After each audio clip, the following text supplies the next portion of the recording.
This is a production of West Virginia Public Broadcasting.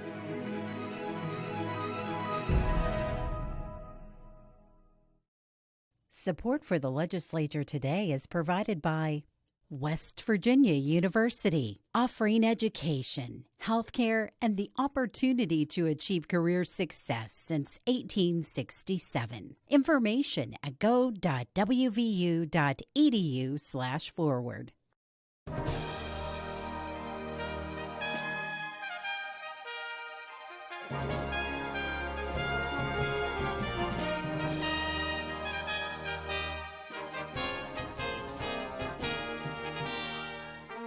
Welcome to the Legislature Today. I'm Randy Yohe.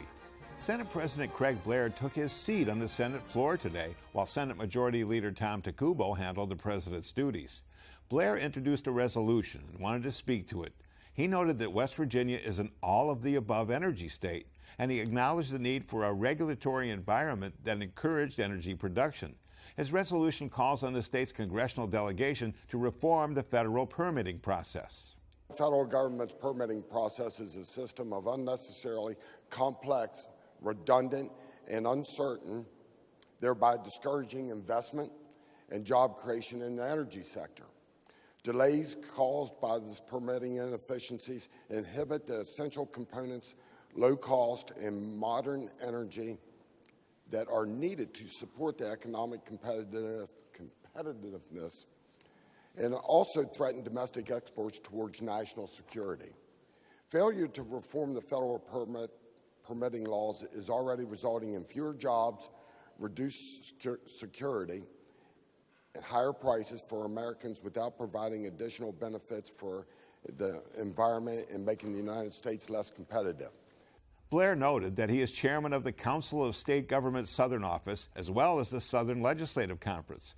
He said he expects the remaining 14 states in the Southern group of states to present similar resolutions. With CSG South SLC, we're attempting to take and send a clear message to the federal government that the federal government exists for the purposes of the states. The states do not exist for the purpose of the federal government. This resolution gives us that flexibility. Senate Concurrent Resolution 16 passed the Senate unanimously and heads to the House of Delegates. Now, resolutions are not binding. Monday was Child Advocacy Day at the Capitol, bringing together child welfare advocates to provide resources and educate the public. Emily Rice has the story. The Senate passed a resolution making Monday Child Advocacy Day at the legislature. Special guests from the West Virginia Child Advocacy Network, or WVCAN, were set up outside the Senate chambers to spread their message. Kate Flack is the CEO of WVCAN. She said the group was at the Capitol to celebrate the work of local child advocacy centers and their multidisciplinary teams in the past year, and to urge the lawmakers to continue to support services to child survivors of abuse. Every year, we want to make sure that kids are as safe as possible so that we have laws that keep them safe, that make sure that those who perpetrate child abuse are held accountable. We also make sure that the folks who are doing the hard work of supporting children in their healing journey are supported financially, that CPS has support, that law enforcement has support, that prosecuting attorneys have support, and that kids have access to mental health services and medical services. According to Flack, in the last year, 4,879 new children were served by WVCAN's 21 child advocacy centers. A child advocacy center is a child-friendly facility where treatment professionals and investigative professionals work together to hold offenders accountable and help kids heal. So that includes law enforcement, CPS, prosecuting attorneys, mental health providers, medical providers, our forensic interviewers and family advocates at the child advocacy centers. We meet monthly with each of those multidisciplinary investigative teams to coordinate on case outcomes to make sure that kids can heal and offenders are held accountable. WVCAN serves 46 of West Virginia's 55 counties. We're really proud of the work that's being done, more than 10% increase in kids served in the last 5 years. We know the services are no less needed now than they were before. Flack said WVCAN is expanding its mental health services through support from the Highmark Foundation. We're looking to expand those services even further because we know that kids who have trauma histories do so much better when they get the type of support and medical and mental health support that they need. A recent study of WVCAN's services found that West Virginia children are 4.7 times more likely to encounter drug endangerment than the national average. Child advocacy centers really help communities thrive. They are restoring the fabric of our society. 1 in 10 kids will be sexually abused by their 18th birthday, so this is not a small problem. We need all hands on deck to support these children, and so we are hopeful that the legislature will continue to do so. For the Legislature Today, I'm Emily Rice in Charleston. The House advanced a bill today that would help those with dementia and their families in case of an emergency, often called a walkaway. The House Judiciary Committee returned House Bill 4190 to the floor with a recommendation that it pass. The bill establishes an alert system for missing cognitively impaired persons called a Purple Alert. It provides for the use of video image recording devices for search purposes during a Purple Alert, provides for notice and broadcasting of a Purple Alert, and immunity for individuals providing information for a Purple Alert in good faith. Today was also EMS Day at the Capitol, and several delegates stood to recognize EMS workers from their respective counties. West Virginia's EMS Coalition is lobbying lawmakers for $15 million to fund new state-of-the-art ambulances, $10 million for salary enhancement, and expanding efforts to address first responder mental health. Today is Martin Luther King Jr. Day. There were speeches and other activities like ringing the state bell after a quick march from the Culture Center to the Capitol. This is an annual event. Bob Brunner brings us his look at it today.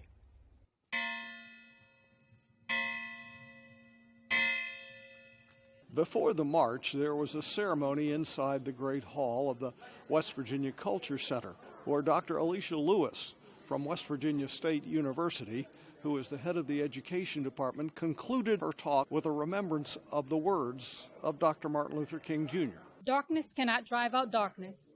Only light can do that. Hate cannot drive out hate. Only love can do that. May we be the bearers of that light and love, committed to creating a cultural climate where justice and equality can flourish. We do this to pursue that memory and to make sure his principles are brought forth. The best thing I can tell you is that it creates a sense of optimism, which gives us an open door to speak with people more about his principles and how he lived his life. For the Legislature Today, I'm Bob Brunner reporting. Earlier today, I sat down with House Speaker Roger Hanshaw to discuss his plans for the upcoming session. Here's that discussion. And we are here in the Capitol Rotunda on a cold and snowy Martin Luther King Day. Inside it's warm, a little bit echoey in here, but it's a pleasure to have the Speaker of the House of Delegates, the Honorable Roger Hanshaw, a Republican from Clay County. Mr. Speaker, it's always good to have you here. Good to be back, Randy. Thanks for the opportunity. I appreciate it. Let's start out with a buzzword, I think, from 2023, which is artificial intelligence. And it's even stronger as we see these commercials, especially the one with Matthew McConaughey, which we're still trying to figure out. You have developed in the House a special select committee, on artificial intelligence. I talked to Delegate Maynor a bit, your co-chair, this morning, but tell me the whole philosophy behind setting up this committee and what you hope to accomplish. Well, the goal is to get out in front of that issue, Randy. It's going to be transformative. It's one of these issues that seems to have come on the scene at a pace that most of the world wasn't predicting. It's been one of those things that's been in development for decades now. We've all called automated hotlines for a decade now, and on the other end of the phone's been a robot or has been a computer. That was a form of artificial intelligence in its evolutionary stages. Fast forward a year till we reach ChatGPT and generative artificial intelligence now, and we in the House want to get out in front of this topic. we want to be at the leading edge of it and ask questions like, how do we prepare the state of West Virginia's public education system to capitalize on artificial intelligence? How do we use artificial intelligence tools to provide services to West Virginians? Can we speed up the process of renewing someone's vehicle registration using AI tools? And the select committee we created last Wednesday is designed to do that. They're designed to be exploratory. Their charge is to just ask big questions, to ask open-ended questions, to bring experts here to the Capitol during the course of this 60-day session and perhaps thereafter, and just ask the big question: how do we capitalize on this growing and evolving area of technology? You know, John Chambers, who is a storied West Virginian, chairman and CEO of Cisco, and really took that company from a sleepy little IT company to one of the most valuable companies in the world. John said in an interview recently that he believed the impact of artificial intelligence on the world would exceed and surpass the overall impact of the internet on the world. Now think about that for a minute. Wow. Think about how many ways the internet impacts our lives every single day.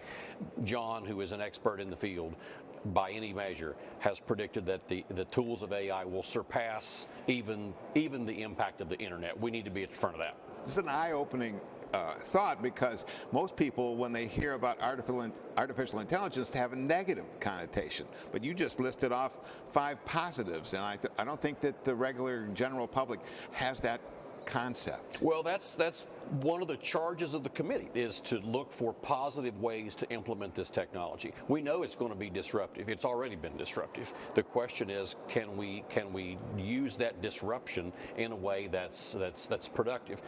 President Smith at Marshall University is often heard to say, change will either happen through you or happen to you, and we want it to happen through us. Makes good sense. Let's stick with technology and talk about cybersecurity. I know that you're a big fan of the $47 million Center for Cybersecurity that's being set up at Marshall University. I sure am. And during the look ahead, you talked about advocating a piece of legislation from the House this year that relates to consumer privacy, data privacy, cybersecurity protocols for private businesses. So talk about how that cybersecurity enhancement might come about. This is important, Randy. This has grown directly out of our Choose West Virginia initiative. Our most recent stop on that tour was a 2-day visit to the offices of Amazon Web Services and Microsoft in Seattle. And on that visit, we heard 2 of the world's leading IT companies talk to us about the importance of putting in place data protection protocols and cybersecurity protocols to make sure that the reams and volumes and tomes of data that we generate here in the course of the daily business of running state government are protected.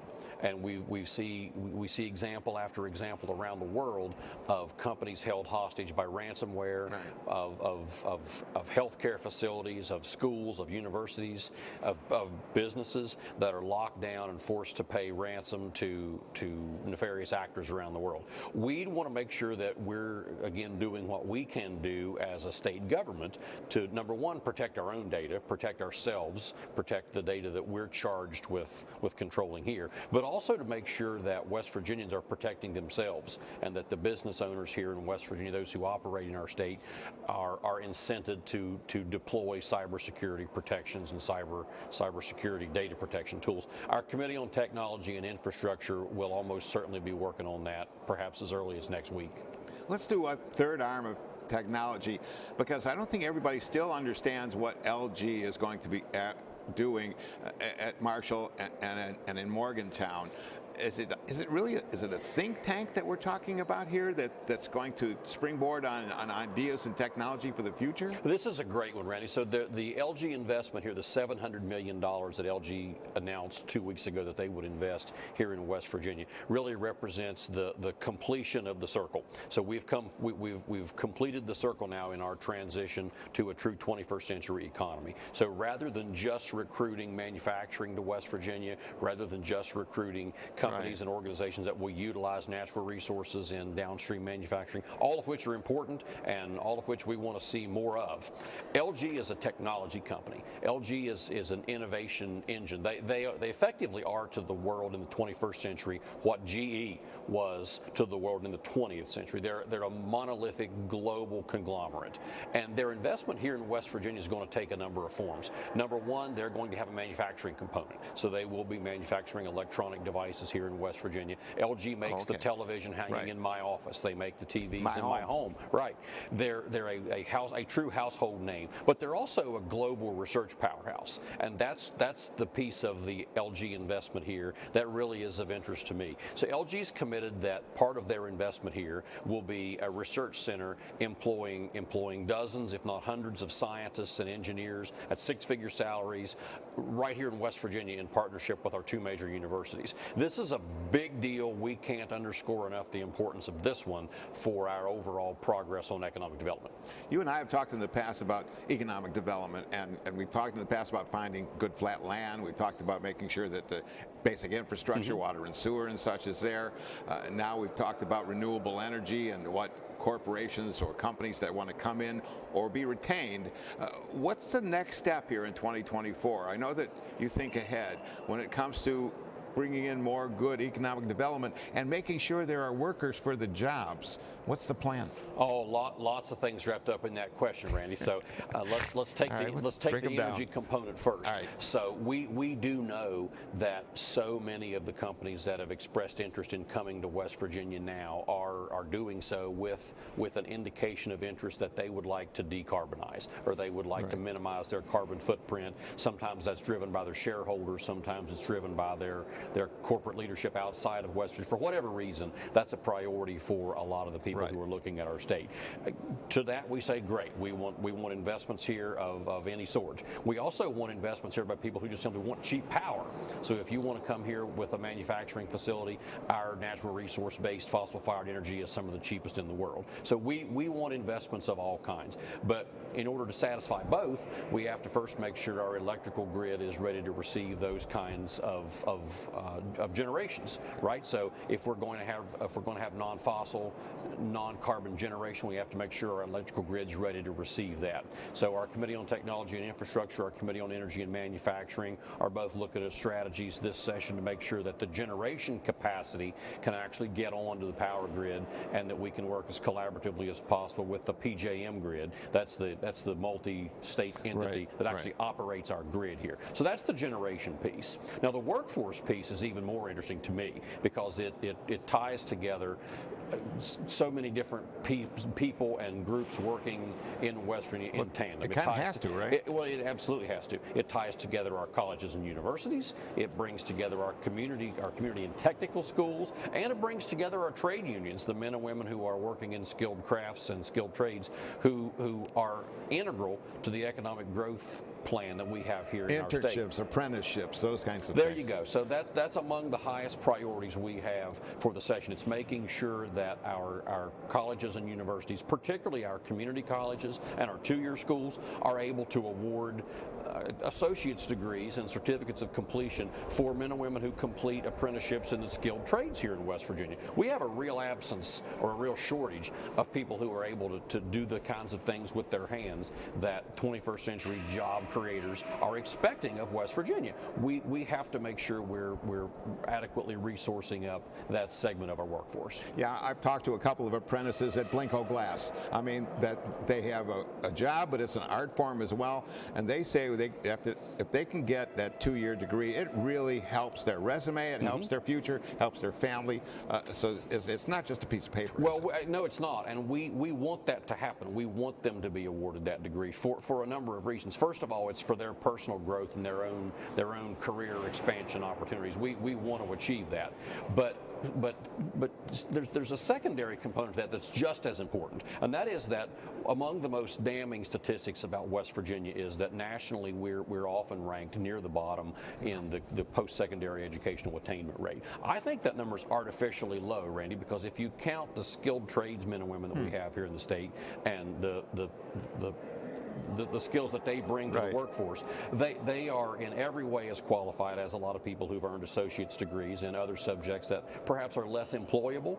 So creating an off-ramp or an exit ramp for those men and women to achieve associate's degrees is a priority for us. Okay, well, we'll get the people here.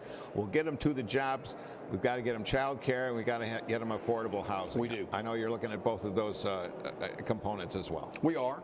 We began down that road of child care last session. So, that was the number one ask of the West Virginia State Chamber of Commerce when we began the session in 2023. Right. The number one priority for our state's largest business advocacy organization was not tax cuts. It was not regulatory reform. It was child care. And we know why that's important. If people are going to come to work, they have to have a safe, affordable, reliable place to care for their children while they're away at the job site. So the program we put in place last year created a tax cut for businesses that stood up their own facility. So if Yowie Enterprises created its own child care facility on site or near your manufacturing plant, you are eligible for a tax cut for the cost of the facility, for the cost that you incurred to create that facility. That is working, and we know examples here of employers in the state that are taking advantage of that. But it turns out that you have to be a fairly sizable concern to be able to benefit from that to the fullest extent. So the scope needs to be broad. It does, and we want to make sure that entrepreneurs, small business owners, perhaps even collaborative cooperatives, if you will, of small business owners can maybe even join together and take advantage of that same opportunity. So that is a big deal for us. And then there's affordable housing. What I've heard and seen a lot is that it's important to get rid of the dilapidated houses because that's the property where middle-income people can build new houses and live and work. Mm-hmm. Well, sure it is. I live in such a community. I can give a first-hand example of that. So communities that have perhaps seen an outward migration of a major employer, those structures often are among the first to fall into dilapidation. They need to be torn down, they need to be removed, and they need to be made available for construction elsewhere. So Democrats are advocating legalization of adult use of recreational cannabis. President Blair said it's an issue that may pass in the next 2-3 years. What are your thoughts on that? I think that's unlikely. I think we've taken a step towards medical cannabis in West Virginia, which is now the law.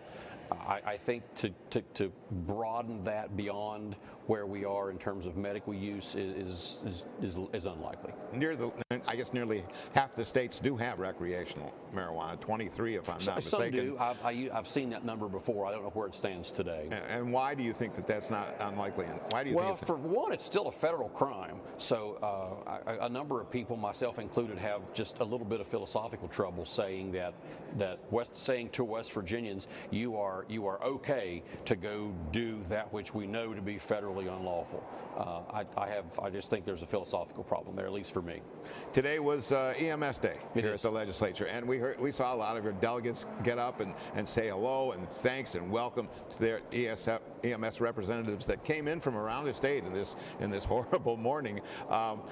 You've said that it's important this legislative session to make sure that volunteer firefighters and EMS across the state are adequately funded. We heard the governor mention I think an earmark of $10 million, and that kind of goes along with the $10 million he put for the Answer the Call program. I think you want to extend that. Well, we definitely will. More than extend, we want to make it permanent. More than extend the number. What's a priority to us is making sure that it's a sustainable, ongoing source of revenue for our volunteer fire departments and EMS providers in the state. We took a step toward that this past summer when we were able to do a one-time infusion of $10 million to EMS.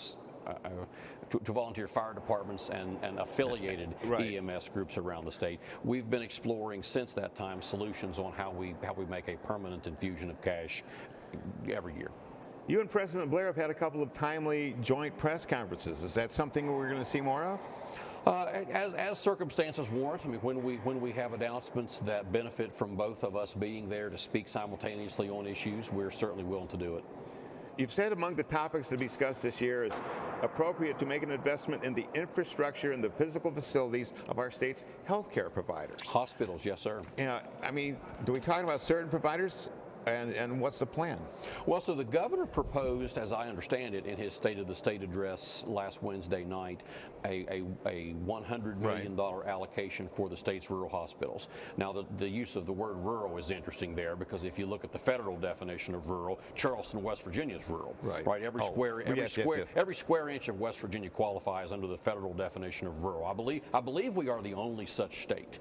I've seen that data in the past. In the past, we have been the only state to qualify as having every square inch constitute rural. What's interesting to me, or what's driving my thinking on that, is that while we are in an environment of budget surpluses, Randy, it's worthwhile to think about how we improve and bolster the future for our infrastructure. So last session, if you'll recall, we made a sizable investment in the physical infrastructure of our state's colleges and universities. Yes. $20 million apiece to each of the state's colleges and universities for purposes of doing maintenance and upgrades to physical facilities. Well, in a similar vein, our hospitals fill the same kind of role, right? They're large employers in the communities where they're situated. They provide an incredibly necessary service to West Virginians, and they're often easy to neglect. They're easy to neglect, and as a consequence, for years we have neglected them. So I was pleased to see the governor make that announcement. I was happy he included that in his budget. It's something that I'm personally supportive of. Well, we went through a lot of topics there. We went from technology to people to economic development. Good luck to you on putting all those things together and getting them through this general session. We'll do our best. 54 days to go. All right. And there you are with the Speaker of the House, Roger Hanshaw. And thank you for spending this time with us. We will be back tomorrow and every weeknight at 6 p.m. with the Legislature Today. And remember, West Virginia Public Broadcasting covers the session daily in our radio news program, West Virginia Morning, and on our news site at wvpublic.org. We also broadcast the daily floor sessions of both the House and Senate on the West Virginia Channel. I'm Randy Yohe. For everyone here at WVPB, thanks for joining us, and have a good evening.